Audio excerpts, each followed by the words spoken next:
We all know that SmackDown is way better than Raw. I mean, that's just the foregone conclusion at this point, but it's safe to say that it is still a very up and down show. On the upside, we're shaping up into a really nice looking Elimination Chamber in about a week and a half. The downside, well, let's talk about it.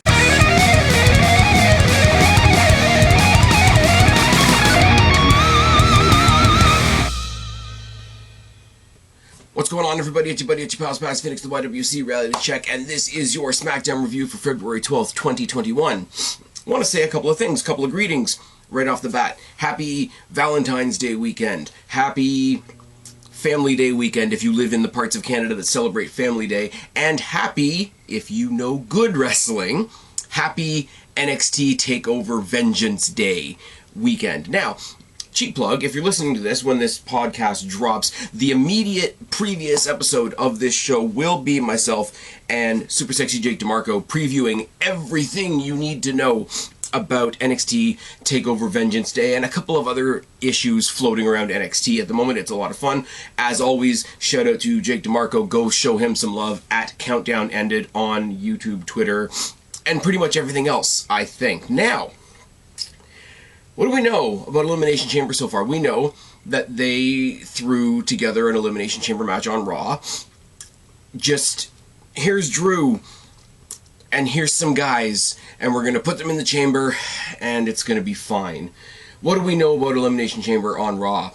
We know that Lacey Evans, who's kayfabe banging Ric Flair, won by disqualification a number one contenders match to face Asuka.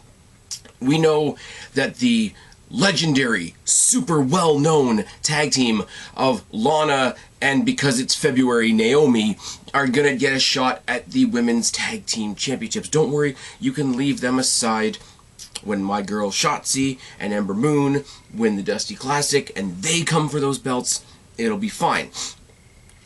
But, I mean, the only good thing, really, coming out of Raw, and I will give these guys a lot of credit because they are knocking it out of the park, is Lashley, Keith Lee, and Don't Call Me Matt Riddle having a triple threat match for the United States Championship. Other than that, what do we have to look forward to from Raw? Now, SmackDown, on the other side of the coin, did not just randomly throw... Well, they did randomly throw things together, but they did in a way that makes sense. What did we do? We started off the night with Adam Pearce in the ring and Roman and company coming down to the ring, reminding Adam Pearce that he doesn't have authority, he doesn't have power. I am the sun, and you revolve around me, which was a great line. Edge is scared of me. That's why he won't make a decision about WrestleMania. He will not face me. He knows I'll beat him into a Legends contract, which I thought was really great. This is my title, and it's going to be my title until I decide to drop it. Now, he brings Adam Pearce forward. He says, what? You're here to talk about Elimination Chamber, right? And Adam Pearce starts to say that there's going to be an Elimination Chamber match for the Universal Championship, just like there is for the WWE Championship, and Roman cuts him off and actually lets Heyman do the bit, kind of, because he doesn't let Heyman talk a lot. It's sort of like the anti-Lesnar thing. It's fine. Heyman explains to Adam Pearce that you can go ahead and have an Elimination Chamber match, call it a number one contenders match. Roman will fight the winner of that match on the same night, which is fucking brilliant. He said the contract states Roman Reigns needs to compete at Elimination Chamber. It does not state that he needs to compete in the Elimination Chamber. So not only does he miss out on having to sort of fight the rigors of the chamber. I don't know why I just lost my words there.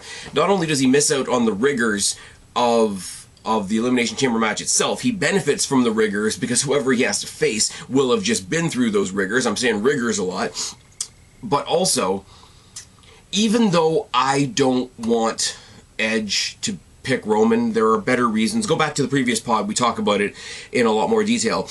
But if it is Edge that chooses him at Mania, how did Edge get his title off of John Cena? He cashed in on him after an Elimination Chamber match. So Roman is basically doing that without a Money in the Bank briefcase because he's already the champion. So he's going to benefit on the night from the rigors of the Elimination Chamber. just like Edge did. There's a syncopation there between the two of them that I don't want to be there, because I don't want the match to be Edge versus Roman. But if they do, if that is the way it goes, that is a nice little through line there. And Adam Pearce goes to sort of protest and say, come on, man, we need to throw the champion in the chamber. And Heyman just says, well, what if Roman just decides not to come to the Elimination Chamber? We're coming up into WrestleMania season. Look at last year's WrestleMania. Without Roman Reigns, it was the least attended WrestleMania in history. And that is so dark that I fucking love it. That is absolutely so dark. So he said, they basically send him on his way. They brush him right out of the ring. And he says, well, I'm going to throw some qualifying matches together. We're going to get this chamber together, and we're going to get things all set for the Elimination Chamber in not this weekend, but the following weekend. But he says, there's two guys that I don't think have to qualify. One is that guy right behind you. He points at Jey Uso. He says Jey Uso is going to be in the chamber, which sends Roman's head spinning a little bit. And the other one, no real surprise to anybody, it's Kevin Owens. So you got Kevin Owens and Jey Uso are the first two announced for the chamber. And this was nice and neat and compact. And yes, I know the reason is because SmackDown is a shorter show. They force themselves to do more compact, concise storytelling in these things. But Roman Reigns in this heel persona is the rule-proving exception to the fact that most shows, NXT included, I'm the NXT guy, and I will include NXT in this, we hate the typical format of, start off the show with a 20-minute talking segment, start off the show with somebody talking and somebody else interrupting and somebody else interrupting. It does drag. Roman, for whatever reason, Roman in this heel character, I mean, obviously Heyman's there, he can right the ship if there's a talking segment going badly. Jey Uso sort of being scrappy-doo in there behind him, and this weird working relationship thing that they have going on with Adam Pearce, sort of who's running the show. It does work, and it hasn't gotten old yet. I'm not going to go overboard. I'm not going to say that it's the next Austin and McMahon, because it's the opposite. It's a babyface boss and a heel champion, but it's fine. We throw to a quick video package of Seth Rollins, who's returning tonight. That's going to happen later on. We go to the back, and we see Sonya Deville applauding Adam Pearce for standing his ground and dealing with the Roman Reigns situation at face value. He says, basically, we got to make this match up tonight. We got to have qualifying matches. We got to do this, that, and the next thing. And she says, well, we got a tag match coming up next. It's going to be Sami Zayn and Baron Corbin, for reasons, taking on Rey and Dominic Mysterio. How about we call that a contenders match, and then you get two contenders out of one match? And he basically applauds her for it. Now, I don't know. I heard a rumor that they were going to keep Adam Pearce's character on Raw, and Sonya Deville was going to sort of take over SmackDown in his stead. It doesn't look like they're doing that just yet. If they do that, I said doo-doo, but if they do that, I'm all good with Sonya Deville being the general manager of SmackDown. I think that'll work fine. I don't know what her current personal situation is, nor is it any of our businesses. I don't know why she's not wrestling in this comeback, but I hope she does soon in some way, shape, or form. But I really do think in the meantime, if you, not to be cheesy, but like SmackDown, Sonya Deville, there's an SD logo just waiting to be made there. If she's going to be in this pseudo assistant authority position for a little bit, I think she's playing it off really well. She carries herself well. I'm a big fan of Sonya Deville anyway. You guys know this. I'm just happy to see her back on our TV screens, especially after all the horrendous shit that went on with her last year, and is apparently now currently going on with Alexa Bliss and Scarlett. People, I'm an asshole. I am 100% an asshole. You guys know this. I didn't get where I am in my little niche on YouTube by being a nice guy and being the popular guy. So I'm an asshole. I get it. Don't be a creepy asshole. Don't be the dude that's stalking Alexa Bliss and her husband and all that weird fucking shit. Just don't. If even Spaz Phoenix wouldn't do it, it's probably not a good idea. Moving on. We get Sami and Corbin versus Ray and Dom. Sami cuts a promo about how he, first of all, the powers that be stole the Intercontinental Championship from him, and now they've set him up in this match where he has to qualify to get into the Elimination Chamber match, and he knows that the powers that be want Ray and Dominic to win the match so that they can get that Latin American demographic. I fucking love that. Now, I would love to hear that version of Sami have some commentary on why Bianca Belair won the Royal Rumble, but we can't always get what we want. Anyway, talked about Ray and Dominic basically being pawns. As I say, going to the Latin American market, the stolen IC title. Like, you know, they stole the IC title from me. Why don't they just give me a spot in the chamber to make it up to me? But anyways, Dom shoves him off the apron to start. There's a kick. I can speak, I swear. Kicks and right hands by Ray. A drop kick by Ray and a suicide dive by Dom sends us into commercial break, and SmackDown rolls on. I know you guys love that. Head and arm lock by Corbin as we come back from the commercial break. Head scissor by Ray. Series of strikes, a body scissor, a tornado DDT by Dom. Corner spears by Dom, and Sami eats the turnbuckle hard. Slingshot senton by Dom. Blue thunder bomb by Sami. Swinging neckbreaker by Dom. Seated senton by Ray. A double 619, so technically a 1238. LOL? I don't know. Corner exploder by Sami, a haluva kick, and the heels get the win at the expense of Dom. Now, we are telling this ongoing story that Dom isn't listening to his dad, and that's why he's losing matches. But also, take away the fact that he's Ray's kid. He's a new guy. Him losing, or being on a losing streak to start with, is better than him coming in with a huge winning streak and then losing. It's not the worst thing in the world. Is this leading to a Ray versus Dom storyline eventually? Because I really don't want to see that. It's very strange. I don't want to sound condescending. The kid is good. I don't have any problem with what he does in the ring. Rey Mysterio, you guys know I've had an up and down opinion of Rey Mysterio. People that say for his age and for the amount of time he's put into the business, the fact that he's still operating at this level is fantastic. And that, yes, I absolutely agree. He's a Dustin Rhodes or a Chris Jericho in that regard, and I'm not going to make any lion salt jokes, I promise.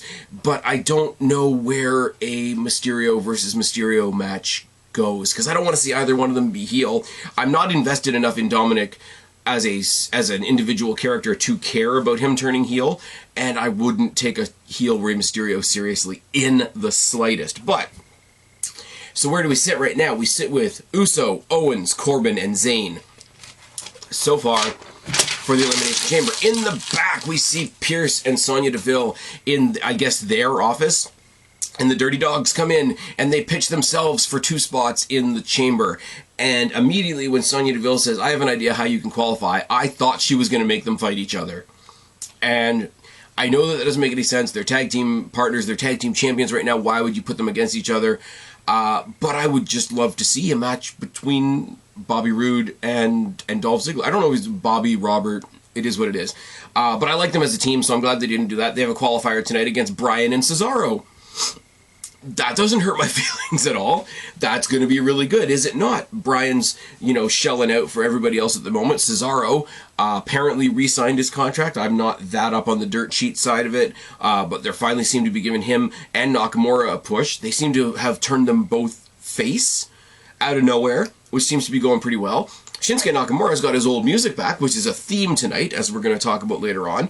But the babyface team of Daniel Bryan and Cesaro later on tonight taking on the Dirty Dogs is something we have to talk about later on. We see Sasha Banks in the back talking to Kalisto for reasons, and Reggie brings her some champagne. I really hope that the Sasha Banks Bianca Belair agenda can bring us a little more than Sasha just verbally bitch slapping Reggie. And I hope Reggie can actually have a match. With Kalisto being right there, I thought they were going to say Kalisto, Reggie, are gonna, like, he was going to say something dumb, and Kalisto was going to be the guy that sticks up for the mamacita, and they have a match, and it's fine. They didn't even do that. Everything Sasha Banks turns to trash. They fire... Okay, I'll say this. I will say this, guys. You want my controversial comment of the night? Yeah, they fired somebody from The Mandalorian this week. They fired the wrong person, did they not? One person got fired for exercising their freedom of speech. The other person, who's very much still there, is probably going to injure one of her coworkers one day, if past history is any indicator. Moving on. I would have loved to see Kalisto versus Reggie, though. I would love to see Reggie in a match with anybody where he's actually allowed to get any offense in. But in a very, very different direction, I want to see Kalisto join his Lucha House Party brothers in NXT so that they can have trios matches with Legado del Fantasma. That would be fantastic. Just go to NXT. Just go to NXT, and you'll remember who you are. And as long as you're not Charlotte Flair, people will appreciate it. Moving on, Big E comes out. He's about to announce a open challenge for the Intercontinental Championship. But he comes out, and he talks about how he wants to be a fighting champion. He takes a shot at that stupid, stupid woman that gorilla glued her hair. And then Apollo comes out, and he says, basically, I'm out here to offer an open challenge to anybody but you. And he says, go back to catering, which is...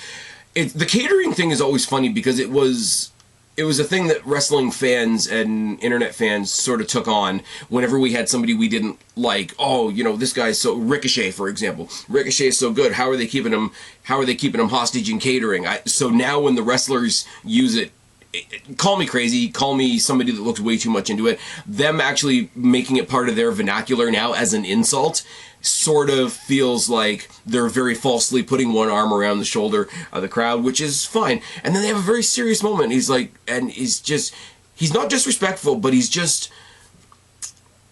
like a big brother telling Apollo to piss off. He's like, I'm done with you. I am done with you. We have no more business together. You need to go. He's not telling him off. He's not saying like, yo, you suck, whatever, fuck off, you're not good enough, you're not worth my time. He's just saying like, we're done. Like, get out of here type thing. And Apollo, at the same time, is sort of coming back at him with what you would expect as well. Because as he's bantering him off, yeah, I've beaten you a couple of times, you know, like somebody else needs a shot type thing. But at the same time, he's like, what would you do in my position? I'm doing exactly what you would do in your position. Would you take no for an answer? And it's just, I don't know what, again, totally cliche and totally superfluous, but when they put down the microphone and they just talk at each other, there's a realness to it, and I really do love that Big E, even though he still does some of the goofy stuff, he's pulling himself a little bit, without divorcing himself from the group, he is pulling himself a little bit away from the New Day image, especially in the way he cuts his promos and the way he addresses other people. He goes out there by himself and has fun, but when he's dealing with other people that are trying to give him shit, he's not bantering them off like the rest of the New Day would. He's like, no, like, we're done. Like, go fuck off. And then the actual challenge is answered by Nakamura. They have a bit of a match. I could tell you what happens in the match, but it's basically really good standard Big E and Nakamura respectively stuff until Apollo gets pissed off, runs across the ring and drop kicks Big E in the face. Nakamura wins by disqualification. Now, we've got a triple threat situation, as I mentioned before, already going on Raw. I don't want triple threats to become the new flavor of the day, but if Nakamura takes this disqualification win and uses it to get himself another title shot, and we throw that on Chamber or Fastlane or whatever, I have no problem with that. But if we build this up the way it was built up tonight, subtle, no fireworks, just like two guys in each other's face, let it simmer for a little bit. Big E's done with him. Apollo is like scraping for that one more shot. I dare say, I know people want Big E in a different spot, and I get it, I understand it to a point, and that's fine. I dare say, if you keep going with the vibe that you set tonight, you could set this up as a good mid-card match for one of the nights of WrestleMania. And I would really love to see it. Big E's coming into his own. It's awesome. They're clearly trying to do something with Apollo Crews, which they haven't really done before. It all works. It's all good. It's all fine and whatever. We see another video package for Seth Rollins. Then we see the entire roster coming down to the ring as we go to commercial break. Come back from commercial break, and the number one piece of good news that I can give you, along with Shinsuke Nakamura, Seth Rollins also has his old music. We hear the "Burn It Down," and he comes to the ring, and it's just one of those things, because his Messiah music didn't work. It's not like Shinsuke Nakamura, whose new music was just as good, but not what we wanted. The Monday Night Messiah music that he had for a little bit, it was generic Rock 5 with a little bit of angelic bullshit at the beginning. So that's fine.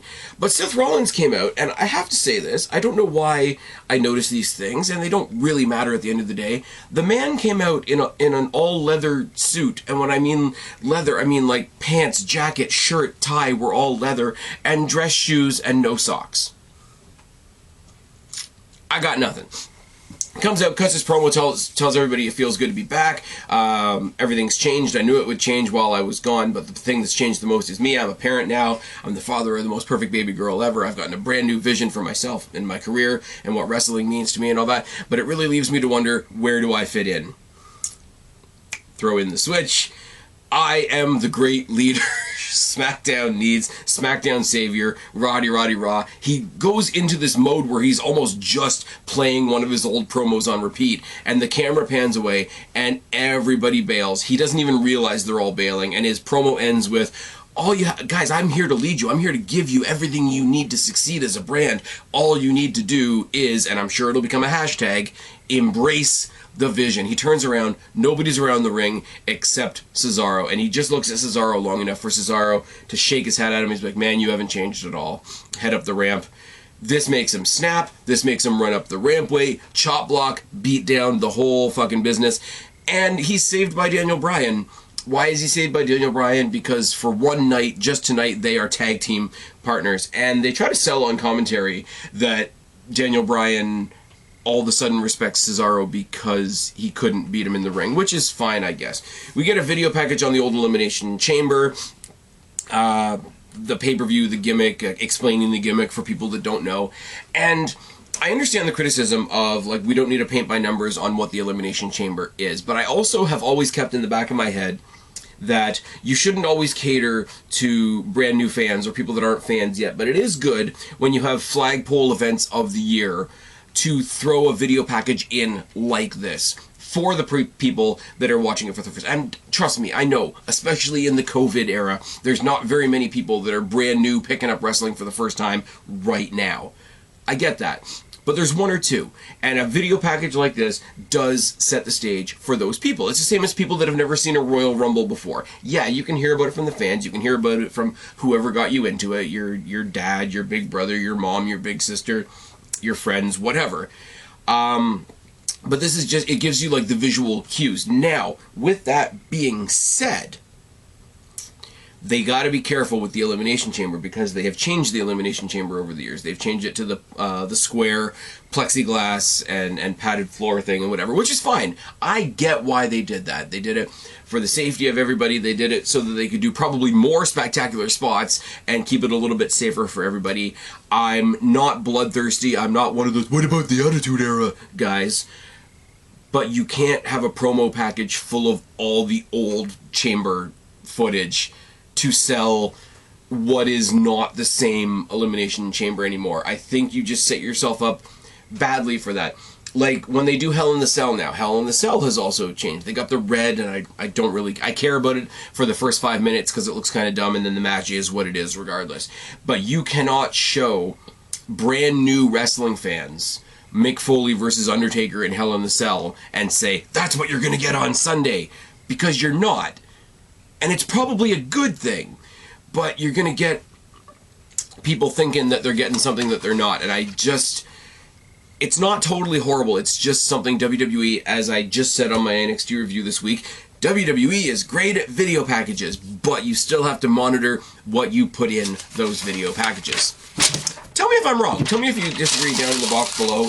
Tell me if you want the old chamber back. Tell me if it's not good unless there's blood. I get it. I get the aesthetic. It's fine. Bayley versus Liv Morgan, and I have to shout out Bayley. Bayley, in the entire COVID era, from the time that they moved to the MTPC until now, has been great about finding the camera, finding the microphone, even when she's not got a microphone in her hand, and making her voice heard, filling the empty space with sound. And she cuts this promo sort of into the camera as she's coming down to the ring, calling out each member of the women's division, just saying, it's still my show, it's still my brand, it's still my roster, it's still my division. Calls out each one of the members of the women's roster of SmackDown by name, and Michael Cole, because reasons. Anyways, she's facing Liv Morgan because she faced Ruby Riott last week, and that's just how life works. Dropkick by Morgan. to start the match. I will say, right off the bat, Liv Morgan looked really good in this match. Corey Graves, specifically, on commentary, while he's obviously heaping a lot of praise on Bayley being the heel, he does do a pretty good job on commentary this week, and it stuck out of talking about how, A, Riot and Morgan are great. They need to start stringing together some wins so that we stop talking about potential and start talking about what they're doing. But then also, as the match went on, he did do a good job of saying, look what Liv Morgan is doing. Like, she is getting there. She is doing what I'm saying. They just need to do it more. And that's a tricky thing to balance. They are doing good stuff, but they're not there yet, and being the heel commentator and still praising the other person. Corey Graves, in this one match alone, was fucking great on commentary. Dropkick by Liv Morgan to start. There's right hands by Bayley and a back elbow, a drop toe hold by Morgan, a dropkick and a missile dropkick. Sorry. Tackle off the apron by Morgan. Morgan eats the guardrail really hard. Bayley works the arm. There's body shots by Morgan. Springboard facebuster by Morgan out of the corner was really nice, followed by a dragon-style DDT by Bayley. Enziguri by Morgan. Now, Billie Kay comes out to confront Ruby Riott and apologize for costing her the match last week. She's got more copies of her resume with pictures of the three of them. They could still be friends, whatever. There's a distraction. The referee gets distracted. Bayley rakes the eyes and does that what is that move that she does that's a really, really aggressive sort of facebuster looking thing, and Bayley gets the win. And so Morgan and Riott are telling off Billie Kay on the ramp. As Bayley makes her exit, she just looks at Billie Kay, who's already sad, and just says, I don't think they like you, which is fucking great. I don't know. They have to do something with Liv Morgan and Ruby Riott eventually. If you manage to integrate the women's tag team titles, and yes, I'm going to die on this hill, the women's tag team titles need to go to NXT so that they can be saved, like the Cruiserweight title was saved. If you put that title on one of the teams from NXT, be it Shotzi and Ember, be it Catanzaro and Carter, be it the team that I've pitched of Dakota Kai and heel Tegan Nox, be it I don't know, anybody else. There's more teams in NXT. You could very easily take Ruby Riott and Liv Morgan back down to NXT and give them some proper shine, because they're just bodies, and they're better than like the Lanas and the Dana Brooks of the main roster. They shouldn't be just bodies. It's kind of a bummer that Sarah Logan got fired in the big purge, whatever it was last year. Black Wednesday, I think they called it, which is unfortunate because NXT.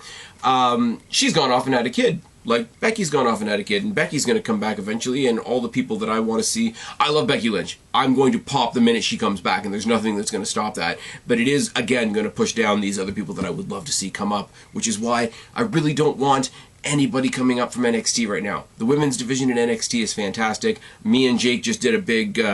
3-part series on the women's division of NXT. If you haven't seen it, go back and check it out. We had a lot of fun. Again, I gotta say, shout out to Jake. Go bug him on Countdown Ended, and just tell him I plugged him a lot in this video. But yeah, Liv Morgan and Ruby Riott need to get a story or a feud, or hell, let them take the titles off of some other people that we're going to talk about in a second.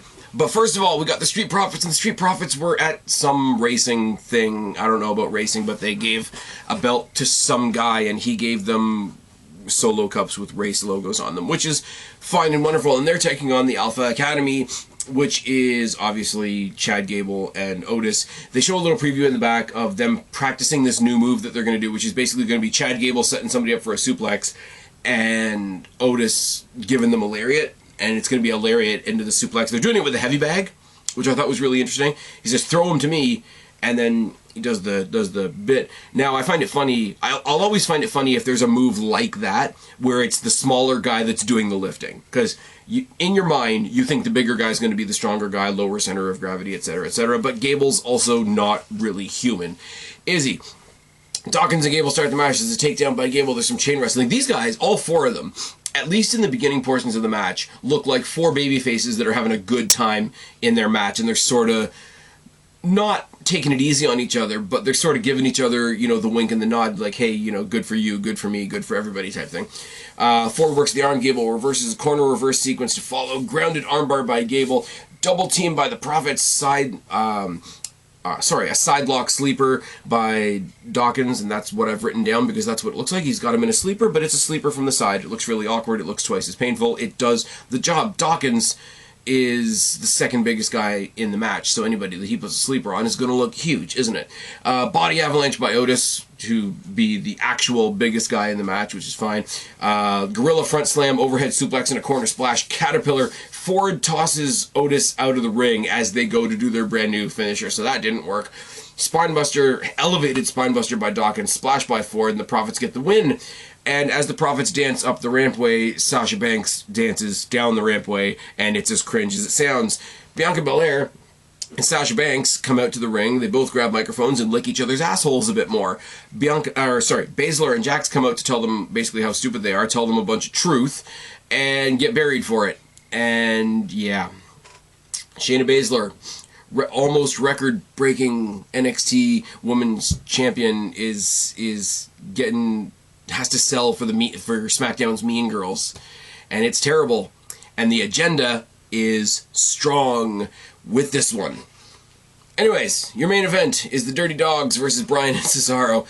Bryan and Ziggler start the match as a side headlock by Ziggler, a double scoop slam by Bryan and Cesaro, side headlock by Ziggler, uppercut by Cesaro, Daniel Bryan silly kicks for Ziggler, gut shots by Rude, suicide dive by Bryan, and he misses, and he hits Cesaro, which is really unfortunate. Zayn and Corbin show up on the ramp. Because of course they do. Because WWE doesn't know subtlety. We go to the commercial break, and SmackDown rolls on. Oh, yes. Backpack sleeper by Ziggler. Body shots by Rude and a mudhole stomp to follow. Vertical suplex by Rude. Standing elbow drop by Ziggler. I thought he was going to do the old Ziggler shower of elbows, but he just did the one. That's fine. Missile dropkick by Bryan. Elevated spinebuster by Bobby Roode. Powerbomb neck break. This is the thing that I like.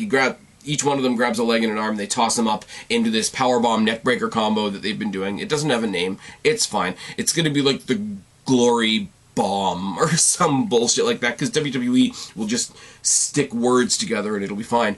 Cesaro mauls Ziggler in the corner with like insane like downward uppercuts, if that makes sense. Brings him out, bounces him off the ropes, hits the pop-up uppercut. Chop block by Rude, running knee by Bryan. The chop block by Rude was obviously to follow up on the chop block that Rollins did earlier on in the night. Famouser by Ziggler, torture rack backbreaker, and a swing and a sharpshooter by Cesaro gets the win for Cesaro and Bryan. So for those of you paying attention at home, at the Elimination Chamber, we're going to get Uso versus Owens versus Zayn versus Corbin versus Bryan versus Cesaro, and the winner of that is immediately going to face Roman Reigns. That's not a bad night for somebody.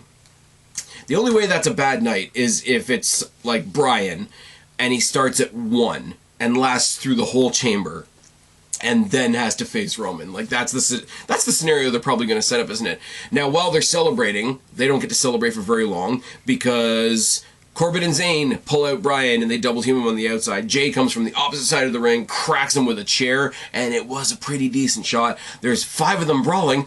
Oh my god, somebody's missing. And I swear to God, the remit for this was like recreate an Austin rundown, because they hit Owens music. They gave a second for the pop, even though it was pop.wav because we're still in the Thunderdome. Yes, I stole pop.wav from What Culture. It's fine.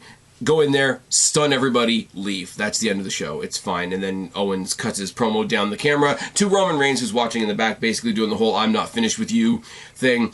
It's funny that both Apollo with Big E and Kevin Owens with Roman are both doing the I'm not going anywhere, I'm not finished with you thing, but they've made it so different that it doesn't feel repetitive. Now that's a credit to Apollo, that's a credit to Big E, that's a credit to Kevin Owens, and that's a credit to this awesome new heel Roman Reigns that we have. This is really good. This is a lot of good shit because we're setting up some cool things for the pay-per-view, but we're doing cool things on the show that get us to that. We're not just like, okay, here's you versus a jobber, you versus a jobber, you versus a jobber, and you versus a jobber, and then we'll save all the good shit for the pay-per-view. We are doing good weekly things to set up even better pay-per-view things. And I will say that that is where Raw, and even NXT a little bit, I have to admit, does fall down somewhat. They will be, NXT my brand, which is my show. You guys know this. I'm super biased to the Black and Gold brand, but there are times where they will just get the paperwork done on Wednesday as we're heading towards takeover. Not this one in particular, because I think both Dusty Classics have been really good, but there have been takeovers where we already know what's happening for a couple of weeks, and we're just sort of shuffling the papers around until the pay-per-view, and in the meantime they'll just beat you over the head with how good the pay-per-view is gonna be. SmackDown's doing the opposite. SmackDown is giving you stuff to look forward to week to week to week that is going to get you to that even better stuff on the pay-per-view. I'm almost at the point right now, and it would suck for Raw, I'm almost at the point right now where I would tolerate brand-specific pay-per-views. Obviously not in WrestleMania season. It's way too convoluted already as we go into WrestleMania season. But with how good SmackDown is right now, I mean, NXT has takeovers. They're doing their own thing anyway, and that's fine. NXT, especially the takeovers, have a completely different vibe from any other pay-per-view. But after WrestleMania season, I might be totally on crack with this one, and you guys can tell me down in the box below. I don't get enough interaction in the comment section as it is. But what would you think about trying, experimenting with brand-specific pay-per-views? Because I think if you have brand-specific pay-per-views, the SmackDown pay-per-view numbers are going to be higher than they are right now, and the Raw numbers are going to be in the fucking toilet. And then they're going to have to figure out what to do. The only thing that really bums me out about that is I like the Hurt Business, and I like what The Fiend and Alexa Bliss are doing on Raw, so it'll suck for them.